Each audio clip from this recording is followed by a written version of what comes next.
e quero compartilhar um pouco sobre fé. Eu acredito que Deus nos chamou como igreja, né, para ensinar a cada dia as pessoas no caminho do Senhor, mas com autoridade em fé e também autoridade para falar sobre família. E nós temos assim atendido muita gente todos os dias com algumas dificuldades, e eu quero declarar sobre a sua casa também, que a sua casa pertence ao Senhor, sua família, seu marido, sua esposa, seus filhos. Nós temos que dar atenção a isso, amém, irmãos? O inimigo, é o que eu tenho falado, o crente brinca de ser crente, o diabo não brinca de ser diabo. Ele é fatal, amém? Então, vamos ser crente de verdade, vamos declarar, profetizar sobre a nossa casa, deixar de mimimi, de fofoca, porque o diabo gosta de uma fofoca, irmão, e ele é especialista em entrar na mente do fofoqueiro. Então, abra a tua mente, abra o teu coração, vamos viver o reino de Deus. Jesus está voltando. Quantos crentes aqui Jesus está voltando? Não tem desculpa, irmãos. Quando o Senhor te chamar, não tem desculpa. Mas eu estava chateado. Mas que é isso? Mas foi isso que eu te ensinei, meu filho. Amém? A gente colocou um tema, não sei se já está ali, mas vai subir. Não faz sentido, mas tem um propósito. Amém? Tem muitas coisas na nossa vida que não fazem sentido. Tem coisas que até hoje você não entendeu. Tem coisas que um dia depois, uma semana depois, um mês depois, um ano depois você entende. Assim, graças a Deus. Ainda bem que Deus não permitiu. Ainda bem que aquele homem saiu da minha vida. Ainda bem que aquela pessoa... Depois você entende. Mas tem coisas que na hora ali realmente não faz sentido nenhum. Mas sobre todas as coisas, para os filhos de Deus, ainda que não faça sentido, existe um propósito. Amém? Pastor, não tem nada a ver isso aqui. Estou fazendo tudo certo, está acontecendo. Estou buscando a Deus e isso está acontecendo na minha vida, porque tem um propósito. E a dor também, não quero falar sobre dor, mas a dor também tem um propósito. Você já imaginou se muitas coisas que você conseguiu se medicar, se você conseguiu se tratar, foi através de uma dor? Foi ou não foi? Você começou a sentir uma dor aqui, aí você tomou o remédio, não melhorou. Uma semana depois a dor voltou, aí onde é que você vai? Vai lá no médico, faz um exame mais profundo, identificou um problema, tratou melhor, curou. Se não tem a dor, e o problema chega de uma vez, amém? Então a dor, ela tem um propósito, que é identificar algo que precisa ser resolvido. E a pior coisa na vida de um ser humano é tratar a dor de forma de amenizar. É aquela pessoa que fica tomando aquele Dorflex há anos. É aquela pessoa que toma Neosaldina há anos na mesma dor crônica. E aí quando vê tem um infarto, quando vê tinha uma gastrite que se tornou algo pior, quando vê tem um tumor, alguma coisa. Por quê? Porque ela aprendeu a se acostumar com a dor. Amém? Mas toda dor tem um propósito, e o maior propósito da dor é identificar algo que precisa ser solucionado. Amém? E eu quero compartilhar uma palavra de um milagre que muita gente conhece, que está na Bíblia. E para falar nisso, eu quero começar compartilhando o milagre. Nós estamos numa campanha Agosto de Deus, para vivermos milagres, amém? Todos nós aqui já ouvimos o testemunho da irmã Luane. Está passando por seus processos, está passando por muita luta. Teve um tumor no câncer, um tumor no seio, e foi curado desse tumor no seio. Os médicos chamaram ela e falaram da impossibilidade dela de gravidez, né? Falaram sobre todas as dificuldades, sobre todo o processo de quimioterapia, mas sobre toda a palavra médica e diagnóstico médico. Anteontem nasceu a Cecília, filha da Luane, amém? Cheia de saúde, lindona. Então eu creio num Deus de milagres. Eu creio que Deus, Ele, ainda que não vamos entender por alguns momentos, eu creio que Deus tem um propósito sobre todas as coisas, amém? Se você puder abrir comigo em 2 Reis 4, versículo 4.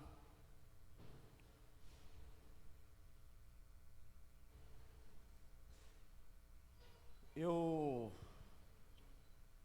tenho aprendido, o pouco que eu sei, é que quem quer milagre não pode ficar parado. Fala para alguém que está do seu lado aí. Se tu quer milagre, tu não pode ficar parado. Quem se movimenta, irmão, gera milagre. Quem fica parado querendo entender os porquês, os processos. Esses dias a gente estava passando, na verdade, na esquina lá da rua da Igreja do Recreio, e encontrei uma pessoa tomando um café com 2 moradores de rua, e parei ali, e conversando, eu descobri que o Marlon me conhecia. Marlon já foi, quando eu tinha empresa, foi na minha empresa, como funcionário, né, de outra pessoa, e ele lembrou de mim, lembrou da Rê. Está morando na rua hoje o Marlon. Morava aqui em Olaria, na Rua Penedo, conhece todo mundo que eu conheci e conheço até hoje. E ele com muitos questionamentos, com conhecimento, com muita informação, muito inteligente, questionando, tinha um rapaz lá falando com ele questionando algumas coisas, aí quis entrar numa área mais social, que as pessoas não olham os outros, como isso, e ali Deus me deu uma palavra para ele sobre ação. Ele estava falando para as pessoas que a informação era a moeda mais valiosa do mundo, a informação. Aí eu falei: Marlon, você tem certeza disso? Tenho. Eu leio muito, eu estudo muito, eu estou aqui lendo livro, aqui os livros que eu estou lendo. A informação é a moeda mais poderosa. Aí eu discordo, Marlon, de você. A moeda mais poderosa é o tempo. Porque eu com dinheiro, eu compro informação. Mas eu com dinheiro não compro tempo. Ele ficou me olhando assim. Eu falei assim, eu posso dar 20 bilhões, oferecer para um jovem, para ganhar 10 anos dele de juventude. Não consigo. Eu posso dar 1 trilhão para alguém, para voltar a 15 anos de idade. Não consigo. A moeda mais valiosa, poderosa, é o tempo. Falei com ele, a informação é um poder, o network é um poder. E eu falei, enquanto você colocar como se um poder maior for a informação, você está jogando o teu tempo, que é valioso, no ralo, chateado com um, chateado com o outro, cheio de ideologias, e você está aqui. Eu falei assim, eu quero voltar aqui e não quero te encontrar, porque você vai ter valor e entender que não pode mais perder tempo. E ele começou a despertar, e está morando por ele, e eu creio que em breve ele vai retornar para casa, tem pai, tem mãe. E por que eu quero te falar sobre isso? Porque se a gente não entender que todos nós temos os dias contados, temos um Senhor que vai nos buscar, nós temos uma missão aqui na terra e temos um destino nos céus, a gente acaba perdendo o tempo que é valioso, com coisas que não são preciosas para nós. Eu quero falar sobre uma mulher que estava passando uma situação muito complicada. O marido morreu, ficou viúva, deixou 2 filhos e deixou dívida. E a lei dizia que se tem dívida, não tem homem, marido para pagar, os filhos seriam entregues ao credor. Vamos ler o que diz aqui em 2 Reis 4. Diz assim, versículo 4. E uma mulher das mulheres dos filhos dos profetas chamou Eliseu dizendo, meu marido, teu servo morreu, e tu sabes que teu servo temia ao Senhor. E veio o credor levar-me os meus 2 filhos para serem servos. E Eliseu lhe disse, que tenho eu de fazer? Declara-me o que é que tens em casa. E ela disse, tua serva não tem nada em casa. Irmãos, nós temos que entender, quando estivermos nos relacionando ou buscando algo espiritual, aquela mulher estava buscando um profeta. Aquela mulher estava contando, estava clamando sobre a sua situação com o profeta, com o homem de Deus. Ela estava buscando algo sobrenatural. E quando o profeta pergunta o que você tem em casa, o que ela diz? Nada. Porque na verdade, o que ela tinha e vai relatar depois, ela vai se lembrar do nada que ela tinha. Olha o que ela diz ali, ó. Tua serva não tem nada em casa, senão uma botija de azeite. Deus não precisa de muito na sua vida para fazer muita coisa na tua história. Deus não precisa, irmãos. Deus não precisa que você seja o melhor conhecedor da palavra. Deus não precisa que você seja a pessoa mais rica para poder te abençoar mais ainda. Não. Primeiro passo dessa mulher, ela não ficou parada diante da situação dela. Ela estava com o credor à porta, já era viúva. Ela podia se vitimizar, gente. Ah, Deus, o que adiantou? Meu marido fazia tudo na tua obra e agora? Não. O que ela fez? Vou no profeta. Quem fica parado não vive milagre. Quem busca vai viver milagre, amém? Quem busca vai viver milagre. Aquela mulher foi no lugar certo, foi lá no profeta. Ainda que os olhos dela ainda estavam voltados para os naturais. Não tem nada em casa. Só que, o que eu quero dizer sobre fé, sobre milagre, irmãos, na maioria das vezes não vai fazer sentido. Por quê? Porque o nada que ela disse que não tinha, e depois se lembrou, se não, ou seja, o que eu tenho lá é somente um pouquinho de azeite. Foi o suficiente para o milagre ser gerado. Você pode crer que você já tem o suficiente para o milagre ser gerado na tua vida? Para de olhar para o que falta, para de olhar para o que vai chegar, para de querer saber como Deus fazer, para de ficar pensando, mas eu não tenho, não. Já tem em você o necessário para o milagre acontecer. Vamos lá.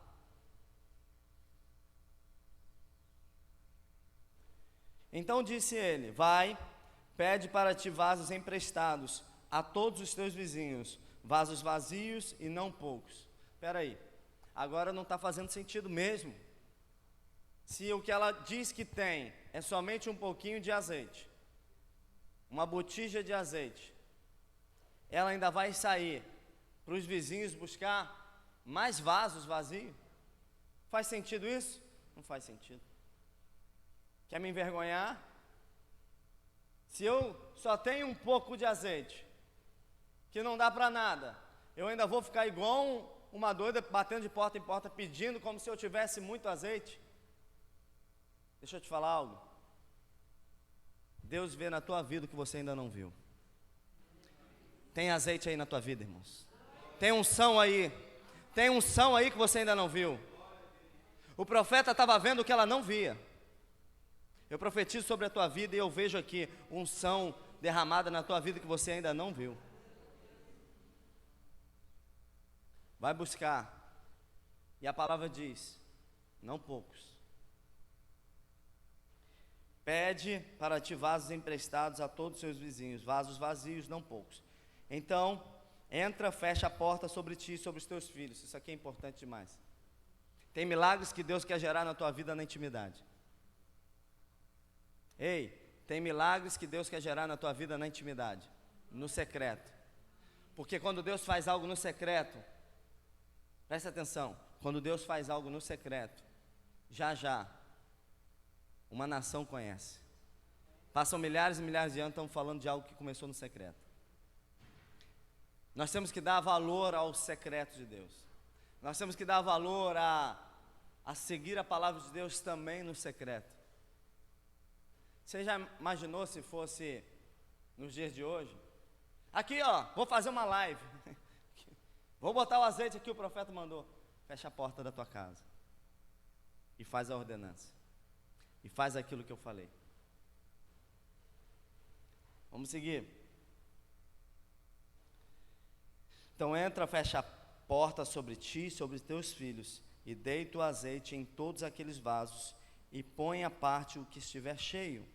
Partiu, pois, dele, fechou a porta sobre si e sobre os seus filhos, e eles lhe traziam os vasos, e ela o enchia.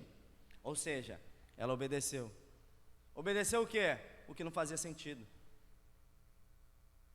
Não fazia sentido alguém buscar vasos vazios quando só tinha um pouquinho de azeite em casa. Irmãos, para de querer saber como. Para de querer que faça sentido para a tua vida algo. Irmãos, quando Deus quer derramar algo na tua vida, naturalmente não vai fazer sentido. Naturalmente não era para você, naturalmente você não é nem digno disso. Mas quando Deus declara que vai fazer algo, ainda que não faz sentido, vai acontecer. Amém? Mas tem um detalhe, ela foi atrás dos vasos vazios. Vamos se mover? Vamos fazer o que temos que fazer?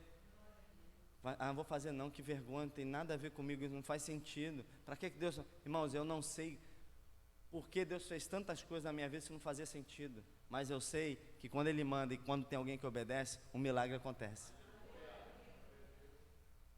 Tem gente que quer que Deus faça como você quer, irmão. Desculpa, não vai fazer, irmão. Senhor, se for tu, faz assim. Faz que ele venha de joelho aqui. Não, Deus faz como Ele quer. E Ele conhece o nosso coração. Amém?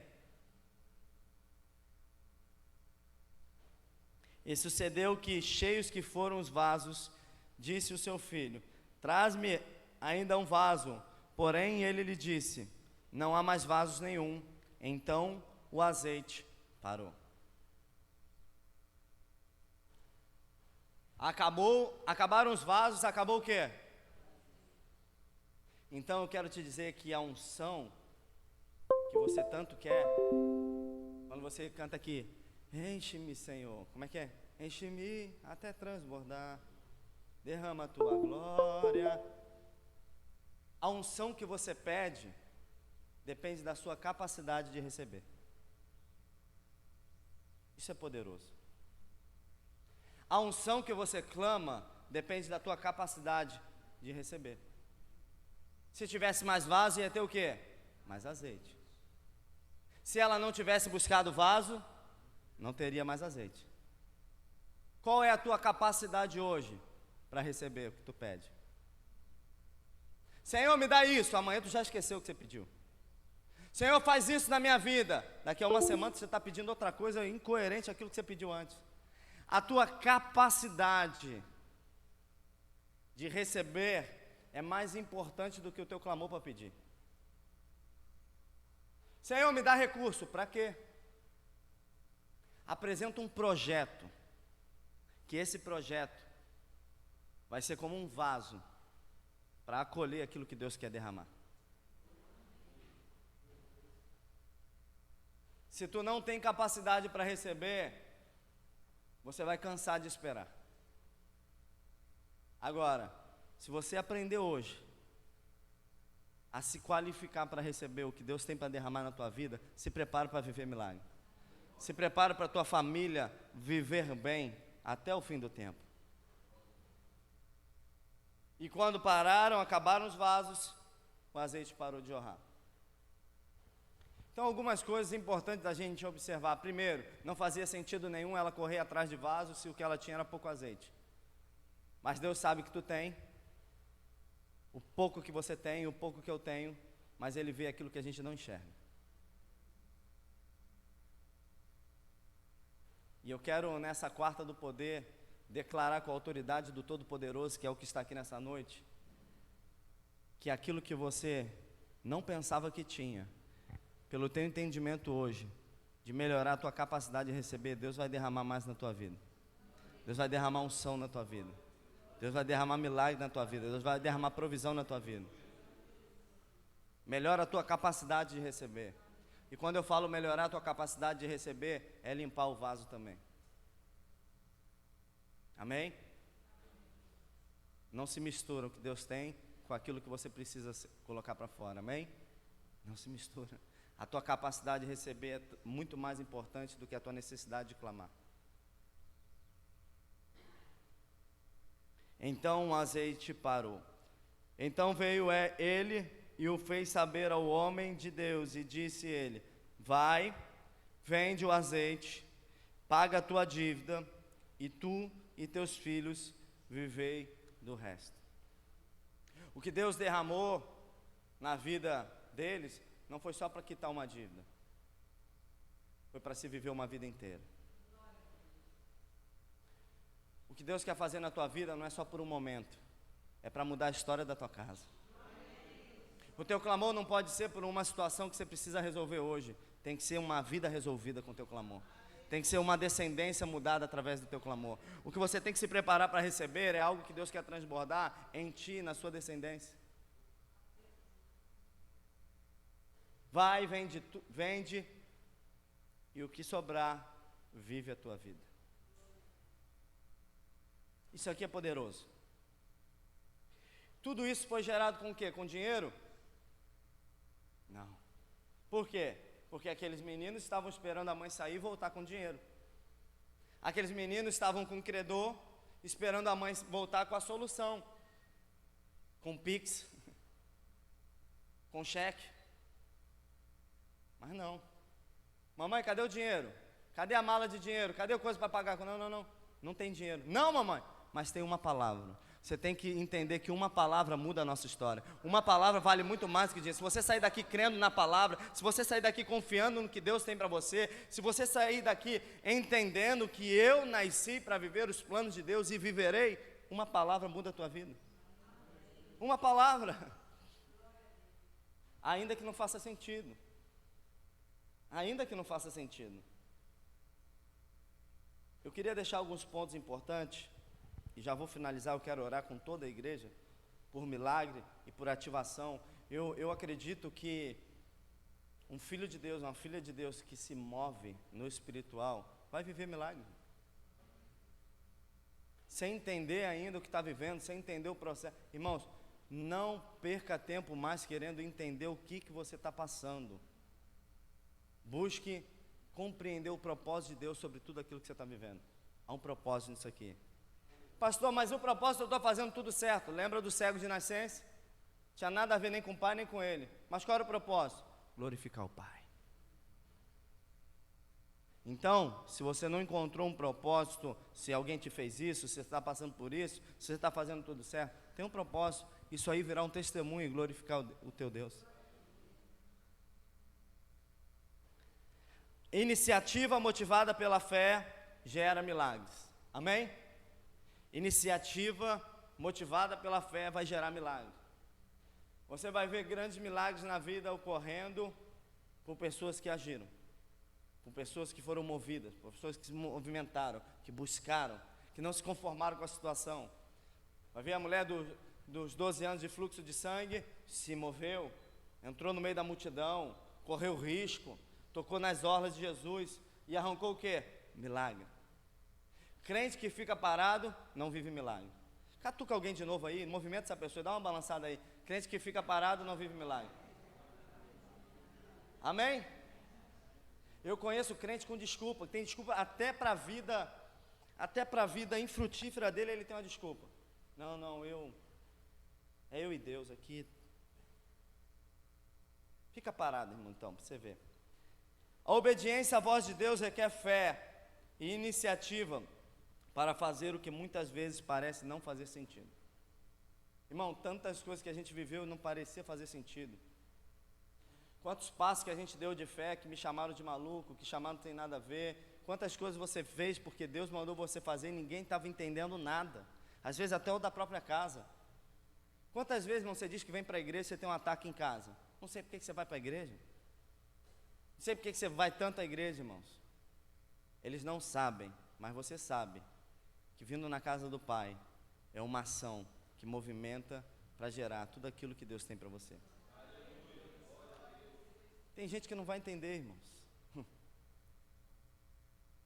Deus não precisa de muito para fazer muito. Amém?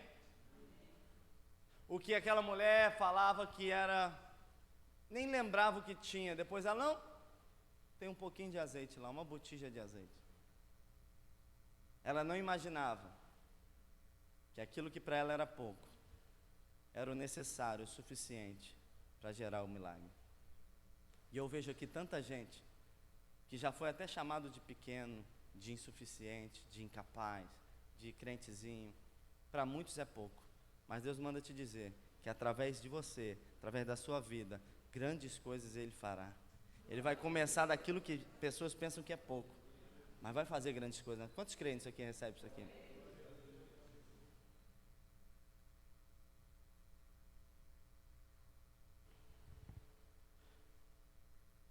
Deus começa o melhor com uma aparência ruim. Amém? Deus começa grandes coisas em momentos que parecem ser ruins. Quando falei agora sobre Deus não precisa de muito para fazer muito, eu lembrei dos 5 pães e 2 peixinhos. Amém? Você vê que 5 pães e 2 peixinhos, legal, dá para 5, 6 fazer um lanchinho. Não dá para fazer um lanche? Dá uma segurada. Mas 20.000 pessoas, é muito ou é pouco 5 pães e 2 peixinhos? Alimentar 20.000 pessoas famintas? Pouco. Nada. Irmão, Jesus podia fazer descer pão do céu novamente. Jesus podia fazer o corvo vir alimentar os 20.000 pessoas com carne. Podia ou não podia? O que ele faz? O que tem aí? Só tem 5 pães e 2 peixinhos. O que ele faz? Daqui. Um menino apresentou 5 pães e 2 peixinhos. Detalhe, o processo natural para multiplicar o peixe é onde, gente? Onde é que a gente multiplica peixe? Hein? No mar, na água, bota os peixes lá, vai procriar, não vai? Onde é que Jesus multiplica os peixinhos? No deserto. Faz sentido isso? Não. Mas quando é Ele que vai fazer, irmão, não procure fazer sentido, não. Não busque a razão, não busque como Ele vai fazer. Então somente creia, amém? Eu preciso que alguém creia nisso aqui, porque Deus vai derramar algo poderoso, amém?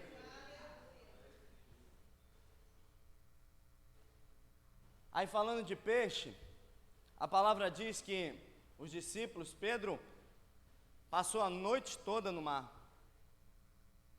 Virou a noite no mar.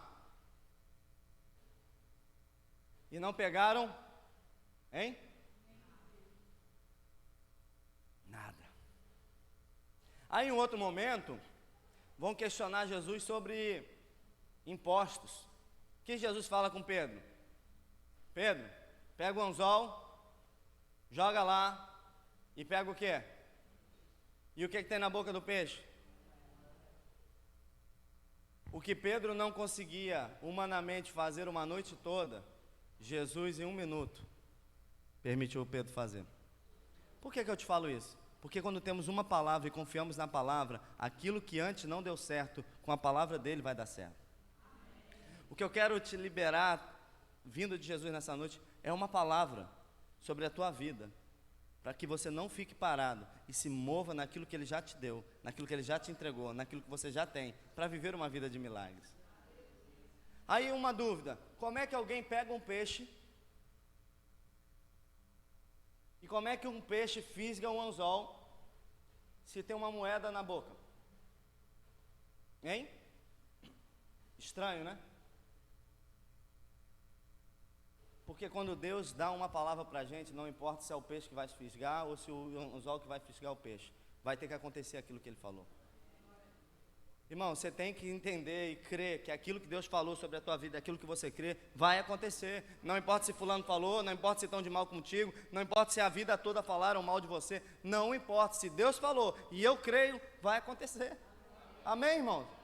O que gente falou contra a minha vida e aconteceu não porque era melhor, porque Deus falou e eu confiei. Amém? Só tem uma pessoa que limita o agir de Deus na tua vida, você. Você, pastor, todo mundo fala mal de mim, ninguém acredita em mim. Vai nessa, não vai acontecer mesmo não. Agora, se você acreditar na palavra dele e confiar, vai acontecer, irmão. É assim ou não é?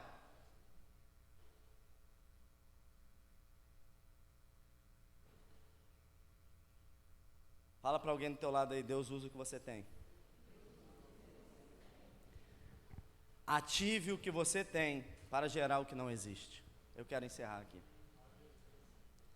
Ative o que você tem, irmão, para gerar o que ainda não existe.